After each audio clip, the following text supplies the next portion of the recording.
வணக்கம். 3 மணி செய்திகளுக்கு வரவேற்பது நான் நந்தா. முதலில் இந்த நேரத்திற்கான தலைப்புச் செய்திகளை பார்க்கலாம்.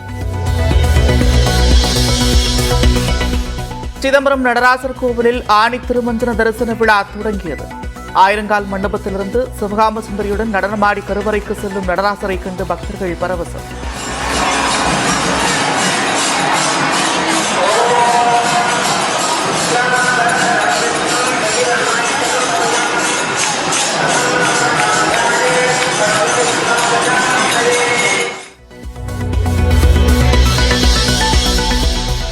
நெல்லை அருகே புன்னார்குடியில் வதந்தி கிளப்பி திருமணத்தை தடுத்து நிறுத்தும் புரளிக்காரர்கள். வண்டி வண்டியாக வசைப்பாடி போஸ்டர் ஒட்டிய 2K கிட்ஸ் இளைஞர்கள்.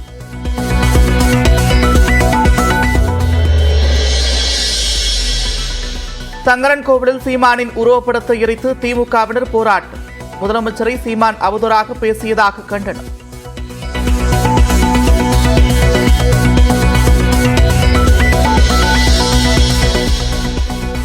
சட்ட ஒழுங்கு பிரச்சனையை ஏற்படுத்தும் விதத்தில் சீமான் பேசி வருவதாக அமைச்சர் கீதா ஜீவன் கண்டனம்.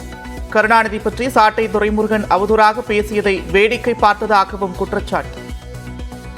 தலைவர் என்பது அவருடைய ஆதரவாளர்களோ இல்ல நிர்வாகிகளோ யாரையோ தவறாக பேசும்போது கண்டிக்கக்கூடியவர்களாக தடுக்கக்கூடியவர்களாக இருக்க வேண்டும். முத்தமிழர் கலைஞரை பற்றி பேசும்போது இவர் எதிரே உட்கார்ந்து சிரித்துக் கொண்டிருக்கிறார். ஒரு தலைவன் என்ற முறையில் அவர் ஒரு வழிநடத்த தெரியாத நிலையில் இருக்கிறார் என்பதை நான் கூற விரும்புகிறேன்.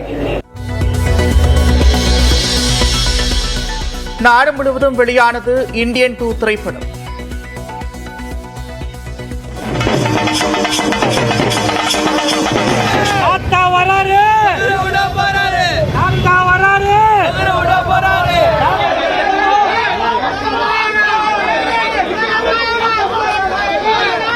சென்னையில் உள்ள திரையரங்கில் படம் பார்த்த கமல்ஹாசன், சீமான் மற்றும் ஷங்கர்.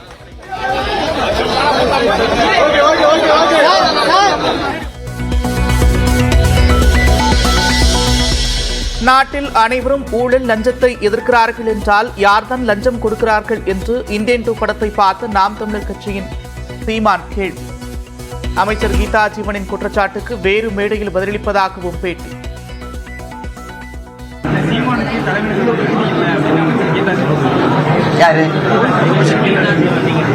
எனக்கு தகுதி கிடையாது. இப்ப இந்த இடத்துல இது வேணாம் நினைக்கிறேன். அதுக்கு வேற இடம் இருக்கு, விட்டுருங்க. இது படமா பேசுங்க. அது எனக்கு ஆயிரக்கணக்கான லட்சக்கணக்கான மேடை இருக்கு, அங்க பேசிக்கிறேன். நாம் தமிழர் கட்சியுடன் அதிமுக கூட்டணி வைக்க வேண்டும். எடப்பாடி பழனிசாமியிடம் அரக்கோணம் தொகுதி அதிமுக நிர்வாகிகள் வலியுறுத்தல்.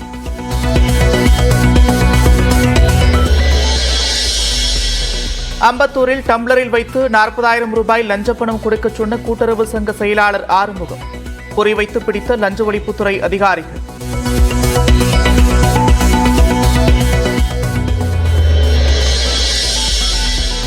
கோவை, நீலகிரி, திருப்பூர் மற்றும் திண்டுக்கல்லில் இன்றும் நாளையும் கனமழைக்கு வாய்ப்பு. திங்கட்கிழமை 5 மாவட்டங்களில் கனமழை பெய்யும் என வானிலை ஆய்வு மையம் கணிப்பு.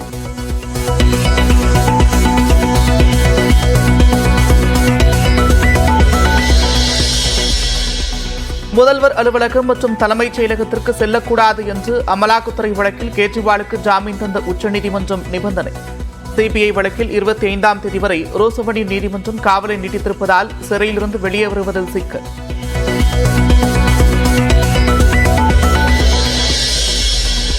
முன்னாள் அமைச்சர் செந்தில் பாலாஜியின் ஜாமீன் மனுவை ஜூலை 22ஆம் தேதிக்கு ஒத்திவைத்தது உச்சநீதிமன்றம். சிறப்பு அமர்வில் உள்ள வழக்குகளை விசாரிக்க சென்றதால் செந்தில் பாலாஜி வழக்கை ஒத்திவைத்ததாக நீதிபதிகள் அறிவிப்பு.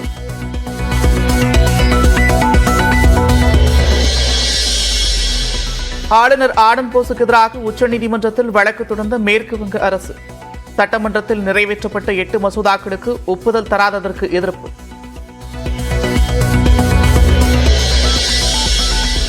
திமுக அரசுக்கு எதிராக பதற்றத்தை உருவாக்க பாஜக முயற்சி என்று திருமாவளவன் குற்றச்சாட்டு. சட்ட ஒழுங்கை சீர்குலைக்க வேண்டும் என்பதுதான் பாஜகவின் செயல் திட்டம் என்று முதலமைச்சர் மு க ஸ்டாலினை சந்தித்த பிறகு பேட்டி. அரசியல் செயல் திட்டம் என்பது திமுக அரசுக்கு எதிராக இங்கே ஒரு பதற்றத்தை ஏற்படுத்த வேண்டும், ஒவ்வொரு வாய்ப்பையும் பயன்படுத்தி சட்டம் ஒழுங்கை சீர்குலைக்க வேண்டும் என்பதாகத்தான் இருக்கிறது. ஐஐடி என்ஐடியில் படிக்க செல்லும் அரசு பள்ளி மாணவர்கள். நியூஸ் 18 செய்தியை மேற்கோள் காட்டி முதலமைச்சர் மு க ஸ்டாலின் பெருமிதம்.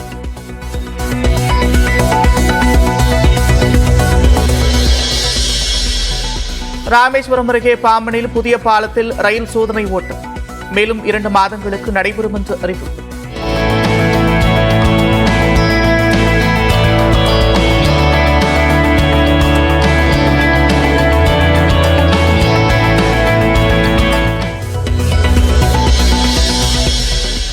நெல்லை பெரியார் பேருந்து நிலையத்தில் 5 மாதங்களாக திறக்கப்படாத கடைகள் குறித்து செய்தி வெளியிட்ட நியூஸ் 18. வாடகை குறைத்து அடுத்த மாதத்திற்குள் திறக்க நடவடிக்கை என்று மாநகராட்சி ஆணையர் உறுதி.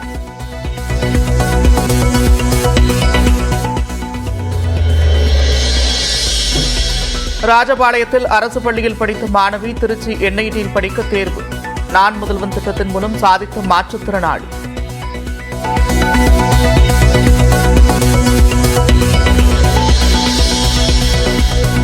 முகேஷ் அம்பானியின் மகன் அனந்த் அம்பானிக்கு இன்று இரவு திருமணம். சச்சின் டெண்டுல்கர், பிரிட்டன் முன்னாள் பிரதமர் டோனி பிளேர் உள்ளிட்டோர் வருகை.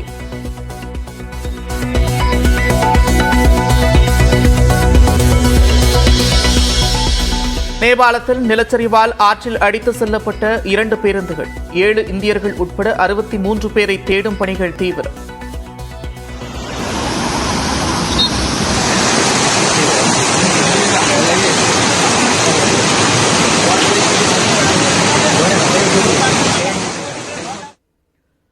நீலகிரி, கோவை உள்ளிட்ட 4 மாவட்டங்களில் 2 நாட்களுக்கு கனமழை பெய்ய வாய்ப்பிருப்பதாக சென்னை வானிலை ஆய்வு மையம் தெரிவித்திருக்கிறது.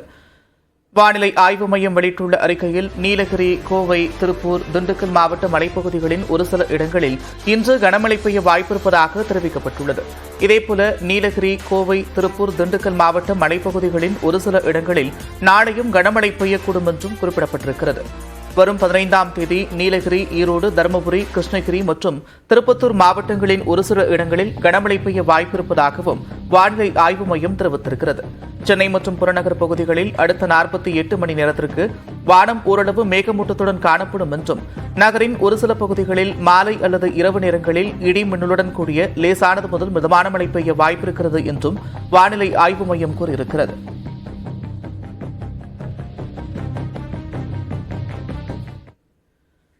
சிதம்பரம் நடராஜர் கோவிலில் ஆனி திருமஞ்சன தரிசன விழா கோலாகலமாக நடைபெற்றது. சிவனின் பஞ்சபூத தலங்களில் ஆகாயத்தலமாக விளங்கும் புகழ்பெற்ற சிதம்பரம் நடராஜர் கோவிலில் ஆனி திருமஞ்சன விழா கடந்த 3ஆம் தேதி கொடியேற்றத்துடன் தொடங்கியது. நேற்று தேரோட்டம் கோலாகலமாக நடைபெற்ற நிலையில் இன்று ஆனி திருமஞ்சன தரிசனம் நடைபெற்றது. இதில் ஆயிரங்கால் மண்டபத்திலிருந்து கனகசபை நோக்கி சிவகாம சுந்தரி தாயாருடன் நடராஜ பெருமாள் ஆனந்த நடனமாடியபடி சென்ற காட்சிகளை பக்தர்கள் கண்டுகளித்தனர்.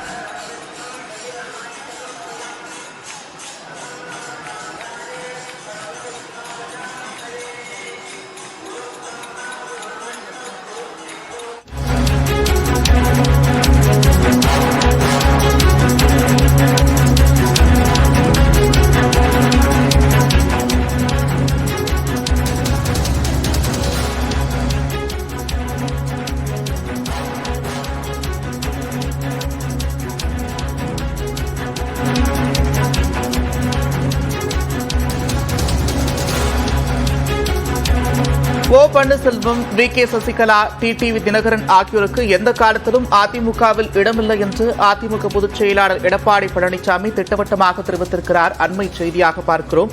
கூடுதல் விவரங்களோடு செய்தியாளர் சுபாஷ் இணைகிறார். சுபாஷ், விவரங்கள். நந்தா, அதிமுகவினுடைய இந்த நாடாளுமன்ற தேர்தல்கள் குறித்து ஆய்வு கூட்டமானது, அதன் பின்னடைவு தோல்விகள் குறித்து ஆய்வு கூட்டமானது அதிமுக தலைமை அலுவலகத்தில் 3வது நாளாக இன்று நடந்து வருகிறது. இதில் தஞ்சாவூர் மாவட்டத்தை சேர்ந்த நாடாளுமன்ற உறுப்பினர் தொகுதிக்கு உட்பட்ட நிர்வாகிகள் அனைவரும் இங்கே கலந்து கொண்டார்கள். அதில் ஒரு சிலர் எந்திரிச்சு அவர்கள் பேசும் பொழுது இது போல பிரிந்து சென்றவர்களை கட்சியில் இணைக்கணும் என்று ஒரு கோரிக்கை வைத்த உடனேயே கட்சியின் பொதுச் செயலாளர் அதற்கு மறுப்பு தெரிவித்திருக்கிறார். அந்த மறுப்பை அடுத்து சசிகலா, டிடிவி தினகரன், ஓ பன்னீர்செல்வம் ஆகியோரை எக்காரணத்து கொண்டும் கட்சியில் சேர்க்க முடியாது என்பதை திட்டவட்டமாக பொதுச் செயலாளர் தெரிவித்திருக்கிறார். அதே போல சில நிர்வாகிகளே வைத்திலிங்கத்தை எக்காரணத்தை கொண்டும் கட்சியில் மீண்டும் தஞ்சாவூர் மாவட்டத்தை பொறுத்தவரை அவரை கட்சியில் இணைக்கக்கூடாது என்றதையும் வலியுறுத்தி இருக்கிறார்கள். அதுவும் கவனிக்க வேண்டியதாக இருக்கிறது. வைத்திலிங்கம் அந்த மாவட்டத்தில் இருந்து அமைச்சராக பிரதிபலித்து ஜெயலலிதா காலகட்டத்தில் ஐவர் அணியில் ஒருவராக இருந்தார். அப்படிப்பட்டவர் அவருமே அவர்களுமே கட்சியில அவர் இணைக்கக்கூடாது என்று சொல்லி இருப்பது மிகுந்த முக்கியத்துவம் வாய்ந்ததாகவே பார்க்கப்படுகிறது. அதிமுகவின் எக்காலத்திலும் சசிகலா டிடிவி தினகரன் உள்ளிட்டோரை சேர்க்க மாட்டோம் என்பதை திட்டவட்டமாக அந்த நிர்வாகிகள் மத்தியில் அதிமுக பொதுச்செயலாளர் எடப்பாடி பழனிசாமி பேசியிருக்கிறார் என்பது மிக முக்கியமாக இருக்கிறது. வெளியில் வந்து சில நிர்வாகிகளிடம் கேட்ட பொழுது அவர்கள் அதை உறுதி செய்திருக்கிறார்கள். சிலர் அதை பேட்டியாகவும் கொடுத்திருக்கிறார்கள். வைத்திலிங்கத்தை பற்றி சேர்க்கக்கூடாது என்பதையும் ஆணித்தரமாக சொல்லி இருக்கிறார்கள். நன்றி சுபாஷ், விரிவான விவரங்கள்.